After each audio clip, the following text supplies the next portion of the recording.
السلام علیکم ورحمۃ اللہ وبرکاتہ۔ الحمدللہ رب العالمین والعاقبۃ للمتقین والصلاۃ والسلام علی اشرف الانبیاء والمرسلین نبینا و رسولنا و حبیبنا و امامنا محمد وعلی آلہ و اصحابہ اجمعین، اما بعد۔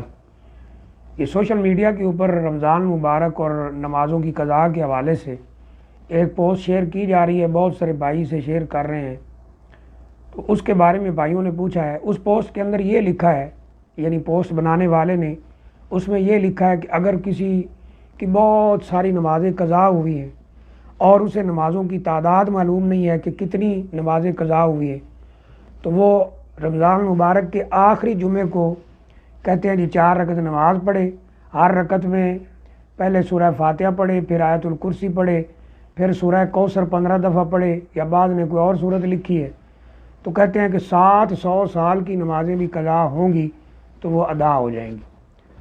تو پوچھا بھائیوں نے کہ اس کی کیا حقیقت ہے؟ یہ بالکل صاف جھوٹ ہے، صاف جھوٹ ہے جس کی کوئی حقیقت نہیں، جس کا کوئی سر پاؤں نہیں ہے۔ پہلی بات تو یہ ہے کہ قرآن و حدیث میں ایسی کوئی بات ذکر نہیں ہے، کیونکہ جس بندے کی نمازیں قضا ہوئی ہیں جان بوجھ کے اس نے چھوڑی ہیں، کئی سالوں کی نمازیں ہیں، لمبے عرصہ کی نمازیں ہیں، تو اس پر توبہ کرنا ہے کہ وہ توبہ کرے۔ نبی اکرم صلی اللہ علیہ وسلم فرماتے ہیں التائب من الذنب کمن لا ذنب لہ، جس نے گناہ سے توبہ کی وہ ایسی ہے جیسے اس نے کوئی گناہ کیا نہیں۔ سچی توبہ اگر کر لی تو اللہ تعالیٰ معاف کرنے والے ہیں۔ اور اگر نمازیں چند ہیں 1-2 دن کی، کسی عذر کی وجہ سے رہ گئی ہیں، شرعی عذر کی وجہ سے، جیسے کوئی بے ہوش ہو گیا یا اس طرح کا معاملہ، تو وہ جیسے ہی موقع ملے اسی طرح ادا کرنی ہے۔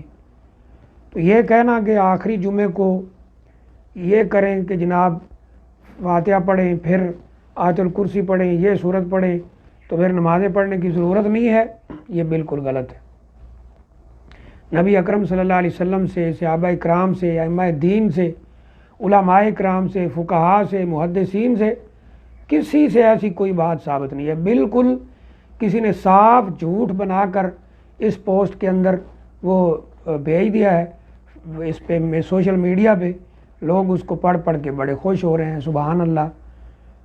تو یہ بالکل غلط ہے۔ اور میں اکثر عرض کرتا ہوں کہ اگر انسان کو دینی شرعی علوم کا، دلائل کا علم نہ ہو، وہ عقل استعمال کر لے کہ نبی صلی اللہ علیہ وسلم کی امت کی اوسط عمر 50-60 سال ہے، تو یہاں کہا جا رہا ہے 700 سال کی نمازیں۔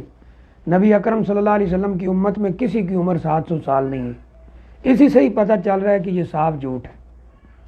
تو اس لیے یہ اپنی طرف سے بنائی ہوئی بات ہے جس کی کوئی حقیقت نہیں ہے، صاف جھوٹ ہے۔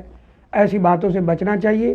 اس لیے قرآن مجید کے اندر موجود ہے کہ دلیل کی پیروی کی جائے۔ قل ھذہ سبیلی ادعو الی اللہ علی بصیرۃ انا ومن اتبعنی، کہ یہ سیدھا رستہ ہے، میں اس پر پوری بصیرت، پوری دلیل، پورے پروف کے ساتھ بلاتا ہوں، اور میرے جو پیروکار، اصل صحیح پیروکار ہیں، وہ بھی لوگوں کو پوری بصیرت کے ساتھ اس دین پہ بلاتے ہیں۔ تو یہ جو بات ہے یہ بالکل بغیر کسی دلیل کے، بغیر کسی بصیرت کے، بغیر کسی پروف کے ہے، جس کا نہ کوئی سر ہے نہ کوئی پاؤں ہے۔ تو یہ بات بالکل غلط ہے۔ ایسی کوئی بات رسول اللہ صلی اللہ علیہ وسلم سے، صحابہ اکرام سے، ائمہ دین سے، محدثین سے، علماء سے ثابت نہیں ہے۔ السلام علیکم ورحمۃ اللہ وبرکاتہ۔